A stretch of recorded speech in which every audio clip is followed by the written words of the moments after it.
Alrighty, hello everyone, it's Silver Kyle here, and today I'm going to be going over the answering portion to my Facebook Q&A. So on the February 2014 update, I asked you all to ask some questions to my Facebook page, but I will be answering one of the YouTube questions because it was really good, and I'll include that as well. Alright, so let's get into this, and it's in no particular order. Kevin asked three questions, I'm sorry.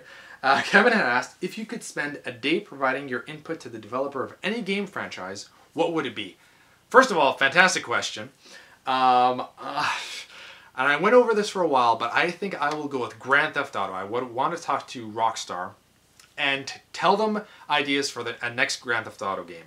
And what I want to do is add more social activity to the characters, to kind of like what they were doing with Grand Theft Auto 5, where there was more characters to interact with.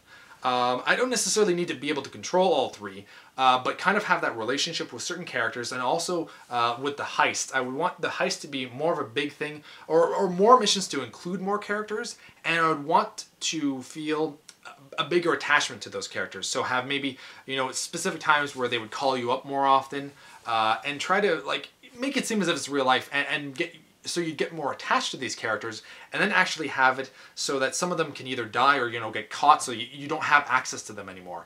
And if they die, have it actually like really big, because like you might get really attached to certain characters, and if they die in a mission, keep them dead, type of thing.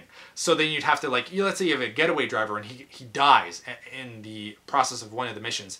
Now you're screwed, because first of all, you're really attached to that character, and now you have to find a new replacement one, and really have the aspect that some of them are not good, some of them are good, and they can kind of get better. That I did enjoy about Grand Theft Auto 5, but now it's also a big dilemma, because, like, let's say if you get really attached to one of the characters and they were really good and you know how they work, now you have to find a new one, and it's all finding, like, maybe you have specified times for heists. So let's say heists are interconnected, and you have time to do one heist, and as soon as you beat that one, you have maybe, like, I don't know, 30 minutes in game to complete the next one. So it's kind of like, if you miss half your team, you would have to go and scramble to find a new one, or just go as it with the remaining members and kind of switch them around and try to figure out the best that you can. Kind of like more survival, as if you were really in a Grand Theft Auto world. I think that would be what I would be trying to convey during this day, to try to tell Rockstar what I would want from the next game in their franchise. Next up, once again, another question from Kevin was, what one game franchise, be it Sony, Microsoft, or Nintendo, owned would stand the best chance of getting you to buy a monthly subscription to play an installment? Now, I figure that you're not talking about multiplayer here, because you're talking about an installment, so I think it's just like the single player aspect. If it was multiplayer, though, I will just go out and say Halo. Halo, I think the multiplayer for that, I would probably have the best chance of playing a monthly subscription, especially if they brought back Halo 2. That I would pay ridiculous amounts of money to play that online once again. And as in terms of single player, which is I think what you're trying to go for here, that's a very hard question to ask. Probably like an Elder Scrolls type of game. If it was very much story driven, that would have the best chance of me paying a subscription to, be able to play the full version of the installment. Also a Final Fantasy game, but I would only want it to be something that is like Final Fantasy 7, 8, 9. Like from those, I wouldn't pay something for like Final Fantasy 13, but if it was like a game that was kind of in the style of Final Fantasy 9, because that's my favorite Final Fantasy, then I would be willing to pay. Also Grand Theft Auto, I would probably pay to play the single player of that. If they were releasing in 5 acts or something, I would probably pay a monthly subscription to play that. But it's kind of different, because a monthly subscription is very weird to pay for a single player game. I've never really heard of that. You like maybe paying installments, kind of like what they do with the Walking Dead series. You pay per episode. But to continue playing a single player, I would only play it for a while. Once I'm done, it's done. So that's why I really picked Grand Theft Auto and Elder Scrolls, because there's so much more to do, and I think that that's the best answer I can come up with. And the last question from Kevin was, when are you coming to Toronto? I don't know. I really do.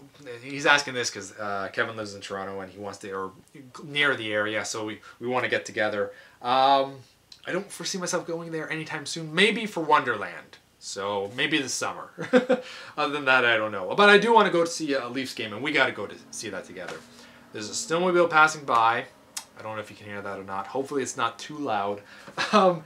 Next up is Kenta asking, I don't know if you mentioned it before, but what is your favorite video game of all time? This is a very tough question for me because there's about 5 games that I could say at any given moment could be my favorite game of all time. But the one that generally seems to come back the most often is The Elder Scrolls V Skyrim. Once again, I love, like I said, Grand Theft Auto 5 or Grand Theft Auto and the Elder Scrolls games. Open world is my favorite type of game most of the time. And because it's a medieval RPG, it just makes it that much more enticing to me. I love that there's just all the cities are so intricate and detailed. I'm really getting the feeling to and the craving to go play Skyrim now. But just the quests, all the dungeons are very different and intricate, and you know none of them are the same.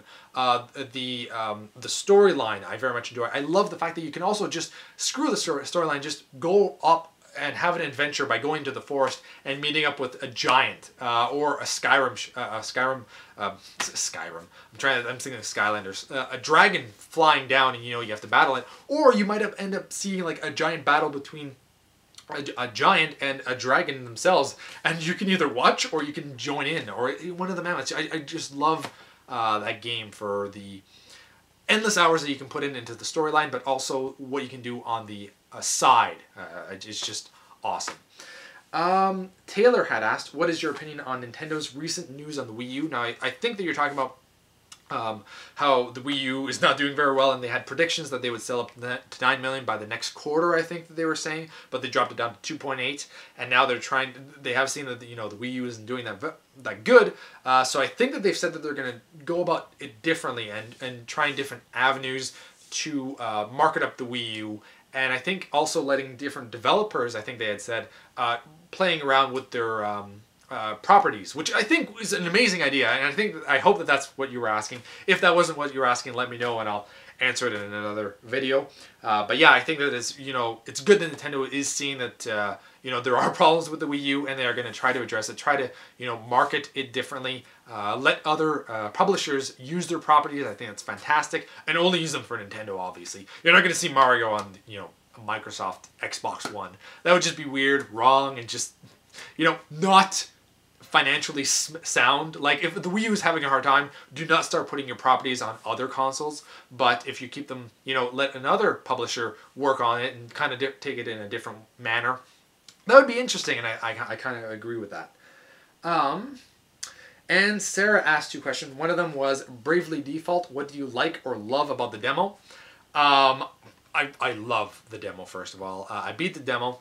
And I like the fact that you can have, it's different from the main game because it's kind of like the ending or further into the game where you have all the jobs right away to you in the demo. So you can kind of mix and match and try out, the ninja, the black mage, the white mage, the monks, the knights, just everything. You can try them all and you can kind of figure out what works best, because the cool thing about this game is that you can use specific job classes, level them up, and then try out a new class. But while you're trying the new class, you can still use some of the things that you've leveled up from the previous one. So you could be like a monk and still use a cure from a white mage, or some of the attacks like the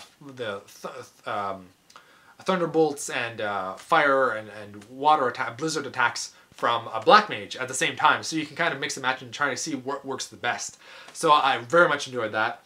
I really do like the Brave and the Default options, which are default, you can protect yourself, like defend, but you also get an extra round. Like next time you can do two rounds, and you do that by accessing Brave. So Brave lets you use up to 4 turns in one time, but then it also, if you do use Brave and you didn't use Default beforehand, then you're kind of screwed because then you have to miss out on 4 turns. So I very much like that part of the game. I like the old school vibe to it. I like the demo isn't as nice as the real game because you only get 1 city, but I will say that the city looked very nice, and I very much enjoyed the demo.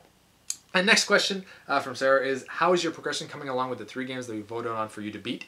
And those 3 games, which are Fire Emblem Awakening, Legend of Zelda, Link Between Worlds, and Ni no Kuni. It's going okay, not amazing. I have beat Fire Emblem Awakening, so at least I beat one of those games. I'm now working on The Legend of Zelda, And Ni no Kuni, I'm still at the 8 hours that I had played from like last year, so I haven't progressed anywhere there. And that's mainly because I have been playing Bravely Default, which is what I just talked about. This game, once you beat the demo and you go into the real game, there's just so much more to it, and I love it. I'm having fun grinding. I'm having so much fun with it because it really reminds me of Final Fantasy IX. To an extent. I mean, Final Fantasy IX is just like one of my favorite games of all time, so it's like up there. But it's nice to see an old school game that's made from Square, that is in a medieval setting, and it's just old school. It's like turn-based, with also a few different things because of the Brave and the default settings, and the job classes, like I said, are just, you know, really, really fun. So I'm having a blast with that. So I'm trying to get to playing the other games with Bravely Default, man. It's just taking up so much of my time. So that, oh no, and there was one YouTube question that I wanted to answer, and that was by Misty Falls, had asked, what's a critically acclaimed or very positively received video game that you didn't like and why? There's not really any that I particularly dislike, I just haven't seen maybe the exact hype from it, and that would be God of War. The series God of War, they're good, they're okay games. It's just that I always hear that they're like some of the best games ever, and it's just like, you just kind of press buttons. I guess maybe, like, I understand to an extent why people like them, but if the main thing that they like is the mature setting to it, I'm just like, I don't know. I've seen so many more mature things that are gory too. Gore doesn't do anything for me, so I don't see the appeal for that. And I find that the storyline with the maturity to it, just isn't there. I have never beaten a God of War game, so I could just be because I didn't get very far. And if maybe it's the lore, because it is, you know, with, you know, mythology, and I do very much like that, and I think that does get access later on in the game. I just never got there because I just wasn't that appealed to it, and so maybe that's the reason why. So maybe I need to spend some time with God of War, but at the moment, from what I've played from God of War, I just wasn't mind blown. I've only played the first one though. Next up is just PS, do you have the Vita? Yes, I do. I highly recommend Persona 4 Golden if you haven't tried it yet. I haven't tried it yet, and I do very much want to pick it up, but I do want to try it out on the PlayStation 2 first, because I would want to play that version, and then eventually get the Persona 4 Golden, because that's kind of like, I've heard like there's more to it, to the storyline, like a plus basically, so you could, you know, play the regular version and then eventually later on down the road play it on the go, and that's what I want to do eventually. So that's pretty much it. Thank you all for those of you that did participate in this. If you really want me to do another one, let me know in the comments below, and maybe we'll see if we can do another Q&A. And for this one, I think we can allow YouTube, just you can ask questions there if you really want me to do another one. So thank you all for watching. You've been Bearded In. Beardage!